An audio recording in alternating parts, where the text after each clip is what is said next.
Buenos días, le habla la doctora María Gabriela Rodríguez, médico pediatra, ecografista pediátrica, y hoy jueves 26 de agosto les voy a hablar un poquito acerca de lo que es, continuando con nuestros temas de infecciones respiratorias en niños, una patología que es muy frecuente en la edad pediátrica, sobre todo en niños menores de 3 años, que es el CRUP. El CRUP se puede definir como una infección o una patología respiratoria aguda, más frecuentemente de etiología viral, en la cual existe una obstrucción aguda al paso del aire hacia los pulmones, produciendo un sonido característico llamado estiridor laringio y una tos que la llaman perruna, tos quintosa, porque suena como la tos de los perritos viejos. Y eso puede estar acompañado de varios síntomas, básicamente o más frecuentemente lo que es la dificultad respiratoria.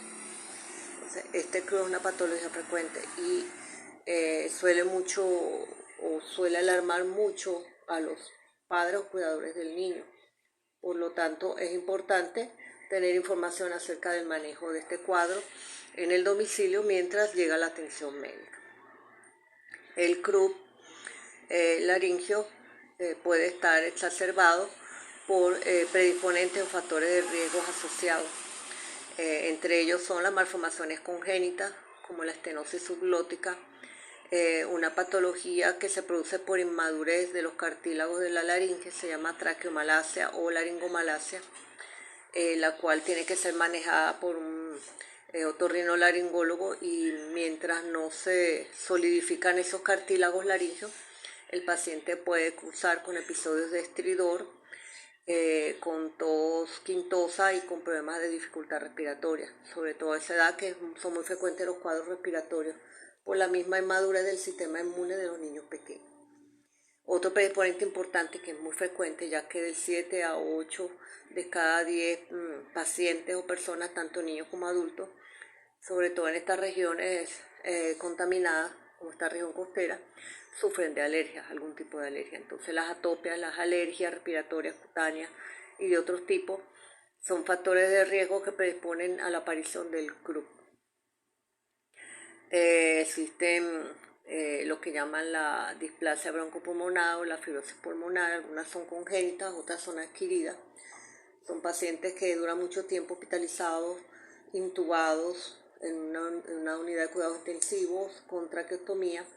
A la larga, ese uso prolongado del oxígeno y esas presiones y volúmenes que se introducen a esa vía aérea por la ventilación mecánica puede afectar posteriormente la elasticidad y el funcionamiento de los pulmones.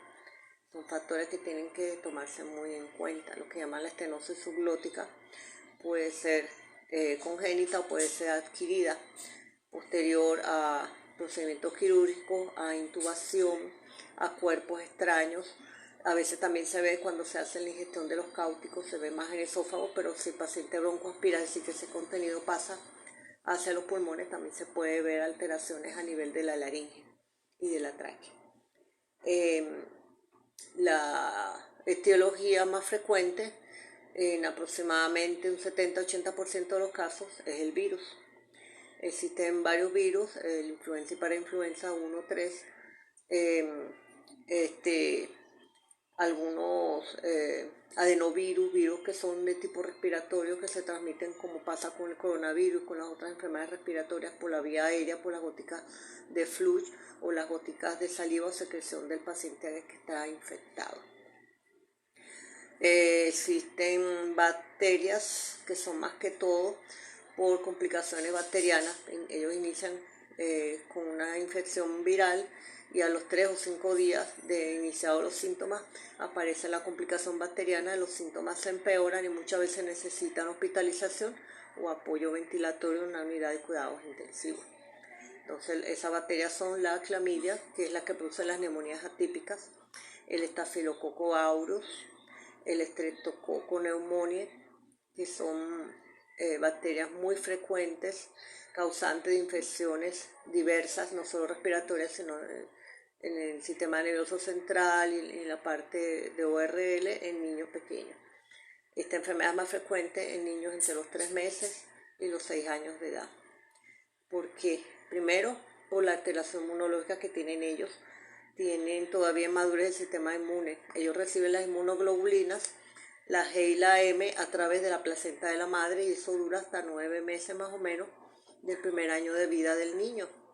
También por la placenta salen la inmunoglobulina A y la E, que son las causantes de las alergias. Entonces una mamá que es atópica, que es alérgica, presenta un cuadro alérgico o un broncoespasmo durante el embarazo, esos anticuerpos van a pasar a la placenta y lo va a adquirir el niño. Entonces el niño queda predispuesto a ser un paciente atópico o un paciente más asmático. Y eso es un factor de riesgo, un predisponente importante para este tipo de patologías del club.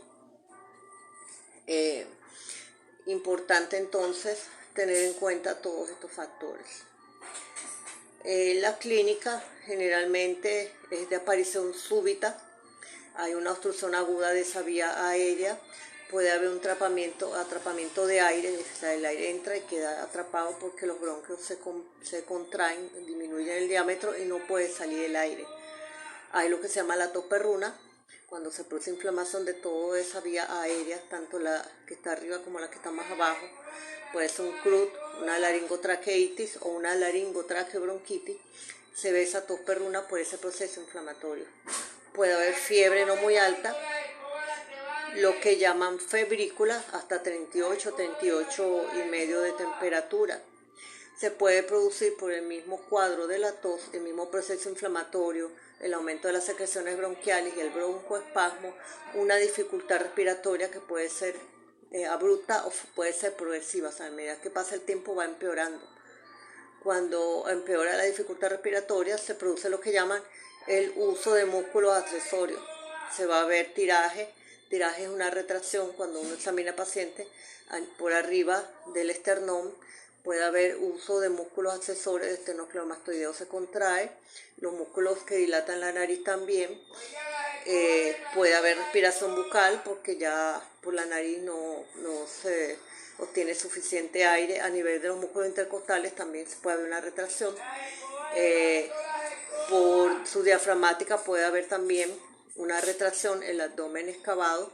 Eso habla a favor de insuficiencia respiratoria ya cuando llega a ese extremo y necesita entonces, por disminución de la saturación de oxígeno y el uso de músculos accesorios, necesita apoyo ventilatorio, unidades de cuidado intensivo. Entonces es importante todo eso. ¿Cuándo yo voy a sospechar de una complicación? Cuando después de 3 o 5 días de inicio de los síntomas y de la febrícula, la fiebre se hace alta, la dificultad respiratoria es más importante, el paciente puede estar pálido, puede estar cianótico, se puede poner morado por el mismo problema respiratorio. Cuando la saturación de oxígeno está por debajo del 80%, podemos observar esos cuadros. El uso de músculos accesorios, eso también me habla de insuficiencia respiratoria. Las características del estridor y de la tos quintosa o del CRUD aumentan. Para determinar el grado de severidad del CRUD existen muchas escalas. Una de ellas son los criterios Westlake. En los criterios Westlake se utilizan varios parámetros que se evalúan del 0 al 5. Esos parámetros son, en primer lugar, la presencia de cianosis, las alteraciones neurológicas, porque los pacientes graves ya tienen alteraciones del sensorio, ya se ven somnolientos, decaídos, desorientados. El uso de los músculos accesorios, que tiene que ver con la dificultad respiratoria, el estridor, en qué grado está presente, porque a veces es audible sin el estetoscopio o fonendoscopio, entonces ya es un criterio de severidad. La tos gruposa es otro criterio. Entonces, cuando es un cuadro leve, la suma de todos estos parámetros te dan 2 o menos. Moderado puede ser entre 2 y 8. Ya más de 8 es grave y más de 12 amerita apoyo ventilatorio. Hay una disminución en la saturación de oxígeno, menos del 80%, y hay utilización de músculos accesorios. Hay mucha dificultad respiratoria. Entonces ya son pacientes que se tienen que manejar en el nivel terciario de atención de salud, terapia intensiva pediátrica o neonatal, ¿no? Que no es frecuente, pero pudiera verse. El manejo, si es un cuadro leve, se puede hacer a domicilio. Muchas personas recomiendan la humidificación del aire. Hay estudios que lo avalan y otros que no. Eso es relativo, eso depende del criterio del médico. La utilización de nebuloterapia, nebulizaciones con esteroides, como tipo de desametasona, budesonida, por ejemplo, que son muy efectivos en estos casos. Se puede hacer nebulización continua, se puede hacer cada intervalos de cada 4, cada 6, cada 8 horas, dependiendo de la severidad del cuadro. Los antialérgicos no se utilizan de rutina porque los antialérgicos secan las secreciones y estos son niños pequeños que no manejan bien las secreciones, menores de 2 años por inmadurez de pulmón. Entonces el antialérgico es un arma de doble filo, le puede producir más dificultad respiratoria y una tos menos productiva o menos eficiente, que vaya a limpiar ese árbol respiratorio de esas secreciones. Si hay fiebre, el acetaminofén, la dieta líquida. Si un paciente que tiene mucha dificultad respiratoria no puede comer, tiene que consumir líquidos para no deshidratarse. Las terapias percutorias se van a hacer después de que el paciente se estabilice. Si el paciente tiene mucha dificultad, sobre todo en los niños pequeños, y uno le hace las terapias percutorias, los golpecitos en la espalda, el niño va a llorar y va a empeorar su cuadro respiratorio.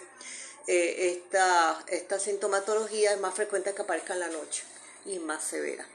El niño empieza a llorar y empeora su cuadro respiratorio. En los casos ya moderados o donde uno sospeche de una infección bacteriana sobreagregada, se debe consultar al médico por emergencia, por observación o por hospitalización. Oxigenoterapia dependiendo de la saturación de oxígeno, el uso de la adrenalina en nebulización continua o en nebulizaciones cada intervalo de tiempo, cada 4, 6, 8 horas, dependiendo de la severidad del cuadro, el uso de la betametasona o de la dexametasona o de la prednisona, que son esteroides con un buen efecto antiinflamatorio, siempre bajo supervisión médica, porque los esteroides tienen muchos efectos secundarios, afectan el crecimiento, sobre todo en los niños, y hay que tener mucho cuidado con ese manejo. El oxígeno húmedo, por bigote, por mascarilla, dependiendo de la edad del paciente y del criterio del médico. Se le hacen los paraclínicos, unos rayos X de tórax y de cuello y tórax, donde se va a ver lo que llama el signo de la aguja o el de la torre de iglesia, donde se ve la columna de aire de la tráquea disminuida por la inflamación. Puede ser subglótica o supraglótica, dependiendo si está arriba o abajo de la glotis. La glotis es como una puertica que cierra el paso y evita que la comida se vaya por el camino viejo, es decir, que pase hacia los pulmones. Ese es lo que llaman la glotis, es un espacio y eso cierra. Cuando estamos deglutiendo, cierra para que la comida no se nos vaya hacia los pulmones. En los casos más graves, donde hay un Clisterio Westerle de más de 8 o más de 12, dependiendo de la evaluación clínica de los paraclínicos, el paciente tiene que hospitalizarse, tiene que hacerse una intubación endotraqueal y tiene que hacerse un manejo a nivel de una unidad de cuidado intensivo, bajo la supervisión tanto de pediatras como de intensivistas pediatras, que son los más capacitados para el manejo de estos pacientes. Tener cuidado de no hacer periodos de intubación muy prolongados, ya que a mayor tiempo de intubación o de traqueotomía, mayor riesgo de complicaciones post-intubación, como el crudo espasmódico recurrente, la fibrosis y la displasia broncopulmonares, que son muy frecuentes en estos pacientes. Eso se está viendo mucho en los niñitos prematuros, muy prematuros, que tienen que estar muchos meses intubados en los hospitales. Entonces en estos pacientes también pudiera verse si son casos muy complicados. Cuando uno los egresa, tienen que hacer una evaluación clínica y paraclínica de los parámetros para decidir el egreso, su control ambulatorio. Muchas veces estos pacientes vuelven otra vez a consulta con lo que llaman el crudo espasmódico recurrente. Son pacientes que sufren de algún tipo de atopia, son pacientes que pueden ingerir un cuerpo extraño y eso también les puede producir un crudo inflamatorio sin etiología infecciosa, o pacientes que sufren de lo que se llama reflujo gastroesofágico. Muchos de ellos están asociados también con alergia. Los pacientes que sufren con reflujo gastroesofágico fisiológico por inmadurez de los esfínteres que están entre el esófago y el estómago, que sería el cardias, más abajo el píloro, más que todo el cardias. tienen siempre la devolución de pequeños restos de leche hacia el esófago. Entonces cuando ellos regurgitan por ese mismo mecanismo, parte de ese contenido lácteo puede pasar hacia los pulmones y produce lo que se llama microaspiraciones. Entonces esos son pacientes que, aunado a sus antecedentes atópicos o alérgicos familiares, producen ese tipo de CRUD, ese tipo de estridor y esa tos quintosa o en acceso. Entonces es importante el manejo, como yo siempre les digo. El primer pediatra de un niño es la mamá. O sea, la mamá, el cuidador, tienen que estar pendientes de estos signos de alarma, tienen que llevar a ese niño a su control pediátrico regular. Eso es todo por hoy. Espero que tengan un excelente jueves y nos vemos en una próxima entrega. Chao, los quiero.